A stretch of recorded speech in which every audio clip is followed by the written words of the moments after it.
Hello friend, नमस्कार।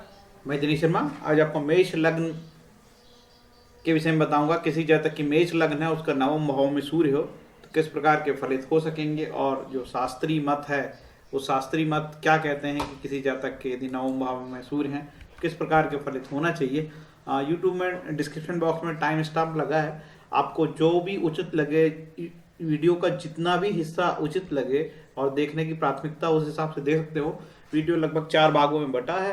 धनु राशि में सूर्य के क्या फल होंगे, और पंचम भाव के कारकत्व और नवम के कारकत्व, मृत्यु भाग क्या होता है, नवम भाव में सूर्य के फल शास्त्रीय मत, मेष लग्न में सूर्य यदि पंचमेश होकर नवम में बैठा है तो क्या फल होंगे, सूर्य बाधा और सूर्य पीड़ा वैदिक उपाय आदि आदि, ऐसे 4 प्रकारों में बटा है वीडियो। आपको अपनी सुविधा के लिए जो भी उचित लगे वो पार्ट आप देख सकते हैं।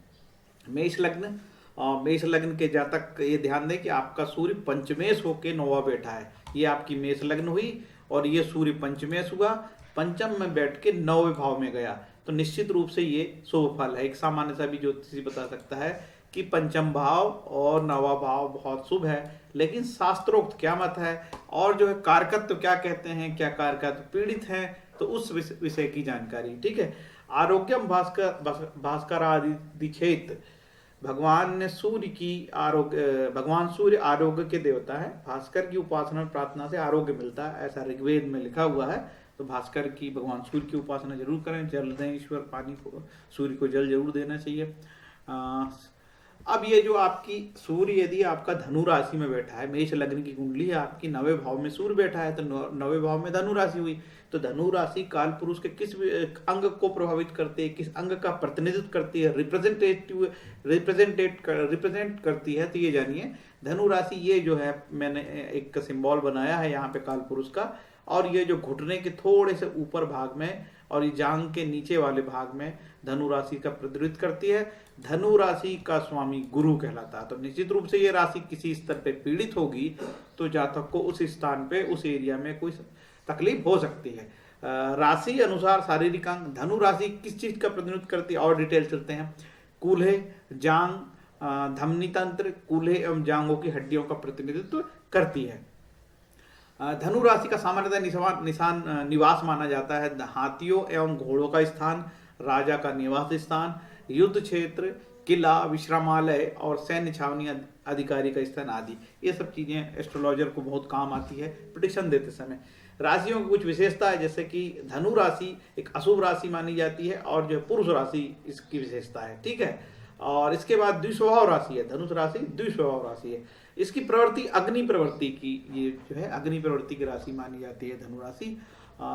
इसके बाद इसकी जो प्रकृति होती है, पित्त प्रकृति होती है। धनु राशि की पित्त प्रकृति मानी जाती है। अब सूर्य पंचम भाव में है तो ये जरूर ध्यान देना चाहिए कि सूर्य जो है प्रथम भाव का भी कारकत्व रखता है। यदि सूर्य यहाँ पे किसी स्तर पे पीड़ित होगा तो ये हमारे शरीर स्थान में भी जरूर कष्ट होगा। और सूर्य का और स्थिर कारक में जो है गुरु जो है यहाँ का प्रतिनिधित्व करता है 9वें स्थान का। यदि आपकी कुंडली में गुरु प्रभावित होगा, देखिए गुरु कितना पावरफुल है जानते हैं आप। गुरु 9वें भाव का कारकत्व रखता है, गुरु 5वें भाव का कारकत्व रखता है, गुरु धन स्थान का कारकत्व रखता है, गुरु 11वें भाव का कारकत्व रखता है। यदि किसी की कुंडली में गुरु बिगड़ गया तो मान के चलिए कि आपके 4 स्थान के कारकत्व में असर हुआ, धन स्थान, लाभ स्थान और ये धर्म स्थान और ये पंचम स्थान। इसलिए कहा जाता है कि गुरु किसी की कुंडली में यदि बहुत बेहतर स्थिति में होता है तो उसको सामान्यतः जीवन में कोई ज्यादा समस्या नहीं आती। तो पूरी ज्योतिष में सूर्य का और गुरु का बड़ा महत्व है। सूर्य देखिए यहाँ पे, शनि यहाँ पे 2 स्थान का प्रतिनिधित्व रखता है। एक तो ये 12वां स्थान कहलाता है, जो व्यय स्थान कहलाता है, और ये 8वां स्थान कहलाता है। ठीक है। तो फिर भी सूर्य शनि से भी ज्यादा पावरफुल तो गुरु को मानना चाहिए। गुरु 4 जगह का जो है प्रतिनिधित्व रखता है, और अन्य मत के हिसाब से यहाँ का भी प्रतिनिधित्व गुरु को दिया गया है। कई जानकार कहते हैं 10वें स्थान का भी कारकत्व तो गुरु के पास ही है, तो गुरु की ताकत तो बहुत बढ़ गई, बहुत ज्यादा ताकत हो गई गुरु की इस हिसाब से। देखिए रवि और शुक्र में जो बलि हो वो पितृ कारक कहलाता है। स्थिर कारक भी होते हैं, मैं पहली बार आपको स्थिर कारक के बारे में बता रहा हूं। रवि और शुक्र में जो बलि हो पितृ कारक कहलाएगा। रवि और शुक्र में, इसका मतलब सूर्य यदि आपका पीड़ित होगा तो आपका पितृ कारक मतलब पिता का स्थान, पिता को लेके भी आपको कष्ट होगा, वो एक समस्या आपकी बनती है। तो इसलिए सूर्य पीड़ित नहीं होना चाहिए। ये ग्रहों के कार्यकत्व में सूर्य का कार्यकत्व है। आत्मा, शक्ति, तीक्ष्णता, अग्नि, शिव जी की उपासना, राजा का सहयोग, कड़वा स्वाद, पिता, आत्मज्ञान, महत्वाकांक्षा, हड्डियां, बल, पराक्रम, पेट, वन, जंगल, राजा, अध्यक्ष आदि आदि है।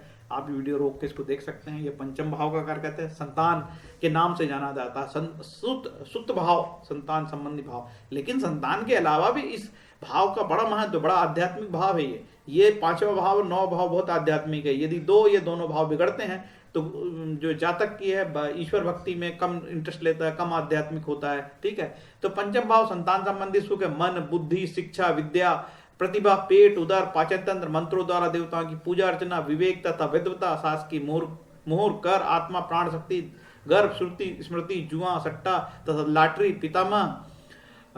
देखिए, जुआ, सट्टा, लॉटरी, यदि किसी का ये पंचम स्थान अच्छा हो तो जुआ, सट्टा, लॉटरी में तो इससे बड़ा फायदा भी हो सकता है ना। स्मरण शक्ति, प्रेम संबंध, अनैतिक यौन संबंध, शक्ति, भावना, भविष्य का ज्ञान, मंत्र सिद्धि आदि। अब इस भाव का स्वामी जाके वहां 10 कहाँ बैठा है, 9वें स्थान पे बैठा है। तो सामान्य बुद्धि से एस्ट्रोलॉजर लगाएगा कि भैया ये पंचम से नवम है, नवम से पंचम है। ठीक है, तो भैया बहुत पॉजिटिव बात होगी। एक सामान्य मत होता है कि पंचम स्थान का स्वामी यदि नवम में बैठेगा तो बहुत अच्छा होगा। और क्या अच्छा होगा, पंचम भाव की वो जो कारक है, पंचम भाव के जो प्रभाव है उसको बढ़ाएगा। ठीक है, आगे चलते हैं। नवम भाव में क्या क्या है, दान, पुण्य, तीर्थ यात्रा, गुरुजनों की सेवा, देवताओं की पूजा, उपाचार, नियम, नीति, नियम, यात्रा, स्थान परिवर्तन, पिता का धन, वैभव, भाग्य, सदाचार, धार्मिक संस्था, भविष्य, पूर्वानुमान, प्रसिद्धि, दार्शनिकता आदि। विदेश मंत्रालय, विदेश का भी संबंध देखा जाता है 9वें स्थान से। ठीक है, विदेशी व्यापार, उपदेशक, अध्यापक, बंदरगाह, समुद्री यात्रा, तो समुद्री यात्रा देखी जाती है। कोई लंबी समुद्री यात्रा करेगा, विदेश यात्रा करेगा तो 9वां भाव देखा जाता है। अब ये व्यक्ति पंचम से नवम यदि यहाँ बैठा है तो निश्चित रूप से कहाँ प्रभावित करेगा, पंचम भाव का के यदि बहुत पॉजिटिव होगा तो पंचम भाव के जो का सुख को बढ़ाएगा, पंचम भाव में के भाव की वृद्धि करेगा, वो 9वें भाव की वृद्धि करेगा। इसके बाद दृष्टि जो देता होगा वहां उसकी भी वृद्धि करेगा। इस तरीके का जानना। मेष लग्न की कुंडली में किसी जातक का 9वां सूर्य बैठा है धनु राशि में, तो आप जरूर ये देखिए कि भाई उसकी क्या राशि है, उसकी क्या अंश है। यदि उसकी कुंडली में 22 डिग्री का कहीं बैठा होगा, ठीक है, सूर्य, तो 22 डिग्री में 20 कला और आगे पीछे प्लस माइनस करके 19, 40 ऐसा समझो। ठीक है, उतने भाग को मृत्यु भाग कहा जाता है। मृत्यु भाग एक अशुभ भाग कहलाया जाता है। यहाँ का 22 डिग्री का जो सूर्य है जातक को तकलीफ पहुंचाएगा। ये विशेष ध्यान आपको रखना होगा। और आप अपनी कुंडली में जरूर देखिए कि हमारी कुंडली में जो सूर्य है वो कितनी डिग्री का है। यदि 22 डिग्री का है तो आपको बहुत अच्छे फल की उम्मीद नहीं करनी चाहिए। लेकिन अपवाद मामले में वह 22 डिग्री का सूर्य भी और आगे जाके वर्ग कुंडली में बहुत बेहतर हो जाता है, उच्च की स्थिति आ जाती है, केंद्र स्थान पे बैठता है, शुभ ग्रह सुदृष्ट हो जाता है।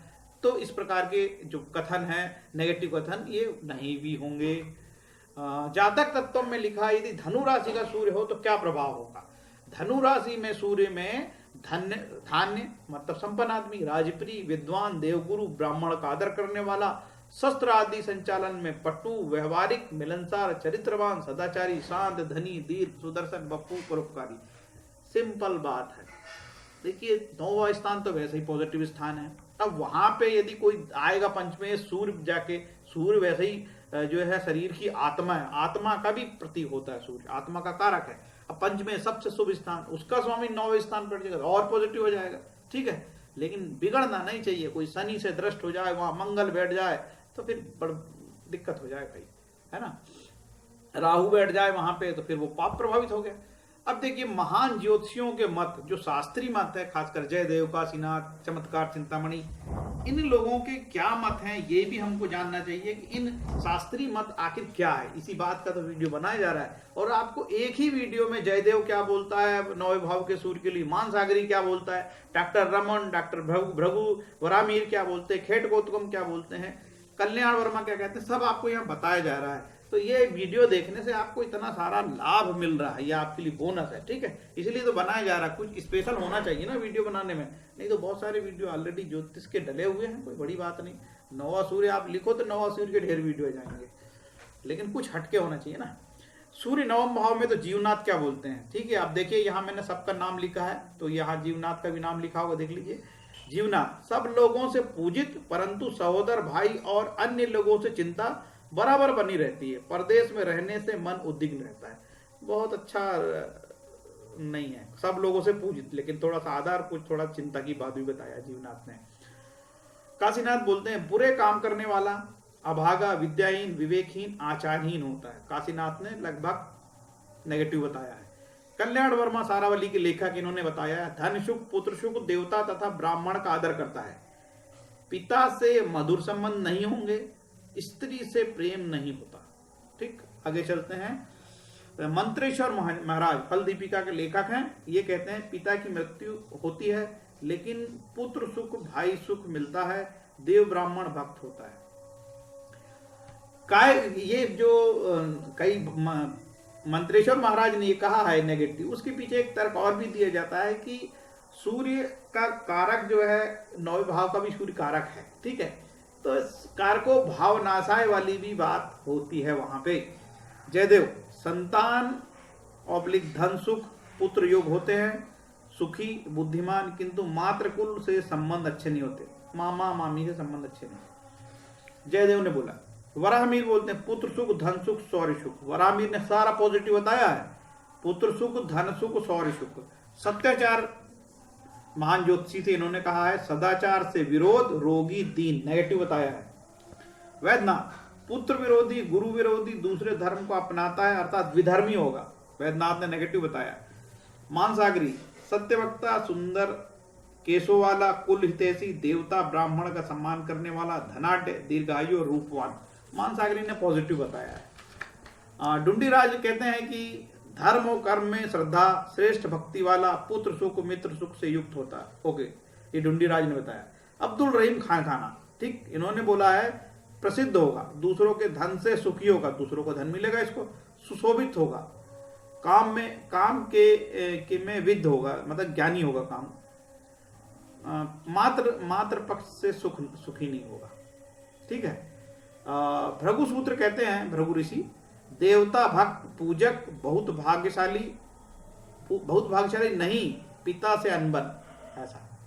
डॉक्टर रमन कहते हैं जातक ज्योतिर्विज्ञान का जानकार, धार्मिक, पुण्यकर्ता, भाग्यवान, सफल, कर्तव्यनिष्ठ, पुत्रों का पिता, स्वार्जित से संपत्ति, काव्य संबंधी प्रेम, काव्य प्रेमी होगा, और जो है प्राच्य गूढ़ विद्या का ज्ञाता होगा, महत्वाकांक्षी और उद्यमशील होगा, मतलब कर्मठ होगा, अपनी मेहनत से धन कमाएगा। इस प्रकार के जो फल बताए गए हैं। आगे चलते हैं। अब ऋषि पाराशर क्या कहते हैं देखते हैं। ठीक है, ऋषि पाराशर का मत है कि यदि पंचमेश, देखिए ये जो मैंने आपको बताया ना, ये जनरल प्रेडिक्शन है कि किसी भी जातक का, कोई भी लग्न का 9वें भाव का सूर्य, कोई भी जातक का 9वें भाव का सूर्य, 9वें भाव में यदि सूर्य बैठेगा तो इस प्रकार के फल आएंगे, ऐसे मत है। लेकिन स्पेशलाइजेशन भी है भाई, मेष लग्न में पंचमेश होकर नवम में बैठा, अरे वो तो बहुत शुभ हो गया भाई, तो बहुत शुभ रिजल्ट देगा। पंचमेश से नवम होने पर फल, पूर्व पुत्र मंत्री और स्वयं ग्रंथकार, विख्यात, कुल श्रेष्ठ, बहुत पॉजिटिव बताया। सामान्य मत ये है, नवम स्थान पंचम से नवम स्थान होता है, नवम और पंचम आध्यात्मिक रूप से अति शुभ है, पंचमेश का नवम जाना अति शुभ है। जातक पुण्यात्मा, भाग्यवान, अपार सफलता पाएगा, जातक धार्मिक होगा, शुभ फल होगा, ऐसा जानना। क्यों? क्योंकि वो जो जनरल प्रेडिक्शन बताए गए हैं वो किसी भी कुंडली के लिए, किसी भी लग्न के लिए बताए गए हैं। लेकिन भाई एक जनरल हो सकता है कि पंचमेश होके सूर्य नवम में बैठे, ठीक है, तो भाई बहुत अच्छा नहीं होगा वो। ठीक है, षष्ठेश होके सूर्य नवम बैठे, बहुत अच्छा नहीं होगा। लेकिन मेष लग्न की कुंडली में पंचमेश होके नवम में बैठा तो बहुत सुख है, तो बहुत अच्छी बात है। तो आगे चलते हैं। ये गीता का श्लोक है, आप इसको देख सकते हैं। पत्रम पुष्पम फलम तोयम। भगवान कृष्ण की पूजा या ईश्वर की पूजा में बहुत साधारण तरीके से भी आप बहुत प्यार से, श्रद्धा से और ईश्वर भक्ति के भाव से यदि आप पत्र पुष्प फल भी चढ़ाते हैं तो ईश्वर प्रसन्न होते हैं और आपकी मदद करते हैं। ठीक है, बस श्रद्धा होनी चाहिए। किसी भी जातक को 9वें भाव में सूर्य है, किसी भी परिस्थिति में है वो आदमी जातक, तो उसको सर्वग्रह पीड़ा नाशक सूर्य प्रयोग करना चाहिए। और ये मंत्र उपाय हैं और कुछ स्त्रोत है। स्त्रोत बहुत जरूरी है, क्योंकि ऋषि पाराशर ने नग ने नहीं बताए हैं, ऋषि पाराशर ने कोई जड़ी बूटी नहीं बताए। लेकिन इसका ये मतलब मैं नहीं कह रहा हूं कि भाई नगनगीनों का अपना महत्व होगा, पूरी दुनिया में अब लोग नगनगीने पहनते हैं तो भाई कुछ तो असर होगा। कई लोग जड़ी बूटी का, आयुर्वेद का भी महत्व है। आपको एक वीडियो बताया जाएगा कि आयुर्वेद शास्त्रों में लिखा है कि कैसे वहां पे अब फाइनल जो उपाय है ईश्वर भक्ति ही है। यदि किसी को इतना ज्वर हो रहा है, इतनी पीड़ा हो रही, इतना कष्ट हो रहा है, तो वो अर्जुन कृत सूर्य स्तवन, सूर्य सहस्त्रनाम, सूर्य अष्टक, सूर्य स्तवन, सूर्य मंडल स्त्रोतम, सूर्य स्त्रोत, सूर्य उपनिषद, सूर्य आदित्य हृदयम, सूर्य अष्टोत्तर शतनाम, सूर्य के 108 नाम और सूर्य के 1000 नाम, सूर्य सहस्त्र नाम। नेत्रोग के लिए चाक्षुषोपनिषद का पाठ करना चाहिए। सूर्य शतकम नाम की एक मयूर भट्ट ने किताब लिखी है, उनको कोढ़ हो गया था। बताते हैं कि जब उन्होंने ऐसे सूर्य भगवान की स्तुति करे तो उनको जो उनका कोढ़ खत्म हो गया था, क्योंकि सूर्य हेल्थ का भी कारक है, सब बीमारियों की जड़ है सूर्य। तो भगवान सूर्य की पूजा कीजिए, सूर्य को पानी दीजिए, जल दीजिए। और ये सूर्य के वैदिक मंत्र हैं, ओम ह्राम ह्रीम हो स पूर्व सो आकृष्णेन रस्सा वर्तमान निवेशन मृत्य हिरण्य सविता रसेनो देवी याति बहुनानि पश्यन। इसका जो है 7000 बार मंत्र का जाप करना चाहिए और दशांश हवन करना चाहिए, 700 हवन करना चाहिए। ठीक है, तो आपकी सूर्य बाधा, सूर्य पीड़ा कम होगी। और ये सूर्य का मंत्र ओम घृणी सूर्याय नमः, ओम घृणी सूर्य आदित्याय नमः। सूर्य का दान भी लिखा, गेहूं, गुड़, घी, लाल वस्त्र, तांबा, सोना, बछड़े सहित गाय के दान आदि से सूर्य बाधा शांति होती है। और ये आप जो मंत्र पढ़ेंगे ओम घृणी सूर्याय नमः, तो आप माला में करिए। ठीक है, एक माला ले लीजिए, तुलसी के ले लीजिए, आपको जो लगे ले लीजिए। माला में 108 मन के होते हैं, 12 राशि और 9 ग्रह, उसका गुणा करोगे तो 108, 27 नक्षत्र, उसके 4 चरण होते हैं, उसका गुणा करोगे तो 108। 108 माला भी 108 गुरिया होती है। यदि आप एक बार मंत्र श्रद्धा से पाठ करते हो तो 108 मतलब पूरे नक्षत्रों की पूजा हो जाती है, 12 राशि की पूजा हो जाती है, 9 ग्रह की पूजा हो जाती है। तो आप ये काम जरूर करिए, इससे आपको फायदा होगा। इससे अच्छा दुनिया में कुछ नहीं है। हाँ, जो बहुत संपन्न आदमी है भाई, उसको करने दीजिए। उसको तो लगता है कि माणिक के पहनने से ही होगा कुछ, तो भाई उसके पास पैसा है, पहनने दो माणिक।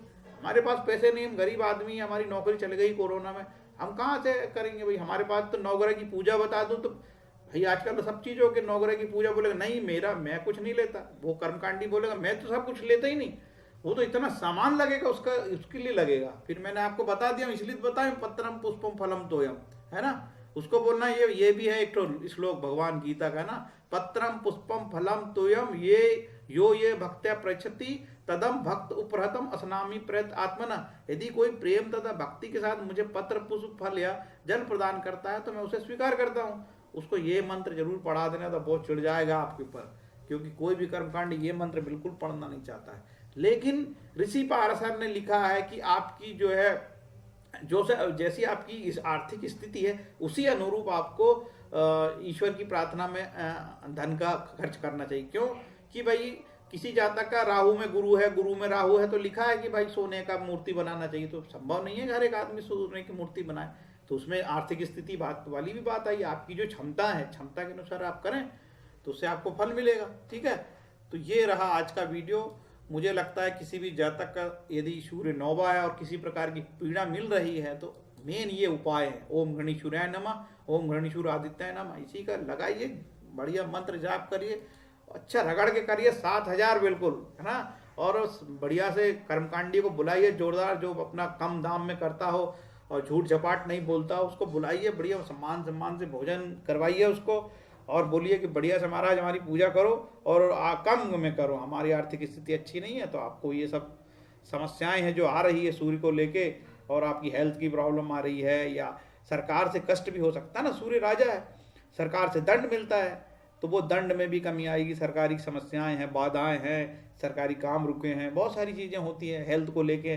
शरीर की किसी अंग में क्रॉनिक रोग हो गया, परेशान है, बीमारी से परेशान है, दवाई खर्चने में पैसे लग रहा है, बार बार हॉस्पिटल जा रहे हैं, है ना, आपके 12वें भाव की दशाएं चल रही है, तो बहुत सारी समस्याएं आती है। ये सब चीज़ों का हल सूर्य है। ठीक है, तो सूर्य की पूजा में ये ताकत है, तभी तो सूर्य को लेके हजारों प्राचीन साल से सूर्य की पूजा का महत्व है। सूर्य नमस्कार करिए, देखिए सूर्य नमस्कार में 12 मुद्राएं हैं, 12 मुद्राएं में पहली मुद्रा में केवल प्रेयर है, बाकी 11 मुद्राएं झुकने की मुद्रा है। जो ईश्वर के समक्ष झुकेगा, ईश्वर के से कातर प्रार्थना करेगा, उसको लाभ होगा, लाभ होगा, लाभ होगा।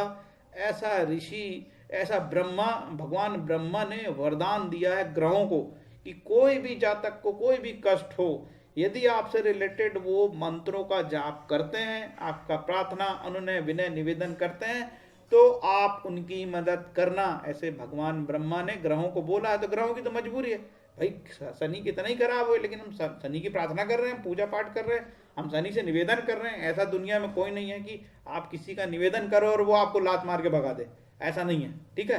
तो हम तो ग्रहों से निवेदन कर रहे हैं, ठीक है, हमारे प्रारब्ध जो भी रहे होंगे, हमको जो भी कष्ट हो रहा है हमारा, ठीक है, हमारे कुछ गड़बड़ हो गई, हमने पूर्व जन्म में कुछ किया होगा, इस जन्म में कुछ किया होगा। लोग अपने जीवन यापन के लिए क्या नहीं कर रहे हैं, क्या प्रकार से समस्याएं आती, करना पड़ता है। तो ईश्वर से यदि आप निवेदन करोगे तो ये पहली मुद्रा में प्रेयर है, बाकी 11 मुद्रा में सूर्य नमस्कार में झुकाव है, ईश्वर के प्रति झुकाव है। शारीरिक रूप से भी ये फिट है, पतंजलि ने कहा है, और आपको ईश्वरीय मदद होती है। सूर्य की उपासना, सूर्य नमस्कार, नामी नमस्कार है। तो ये आप इतना करके दीजिए, होगा उपाय। कोई जरूरी नहीं कि हमारे पास इतना पैसा नहीं कि भाई हम सीधे सीधे माणिक ही खरीदने चले जाए, बहुत बड़ा नग खरीद लें, और भी नग आते हैं। जो संपन्न व्यक्ति उनको करने दीजिए। फ्रेंड्स, मेरा ये वीडियो कैसा लगा? यदि अच्छा लगा हो तो लाइक शेयर कमेंट जरूर करिए, और सूर्य बाधा के लिए ये सूर्य के मंत्र उपाय इनको जरूर पढ़िए, जिससे आपका भला होगा, और दूसरों को भी बताइए सूर्य पीड़ा में इस तरीके का लाभ होता है। हरे कृष्ण।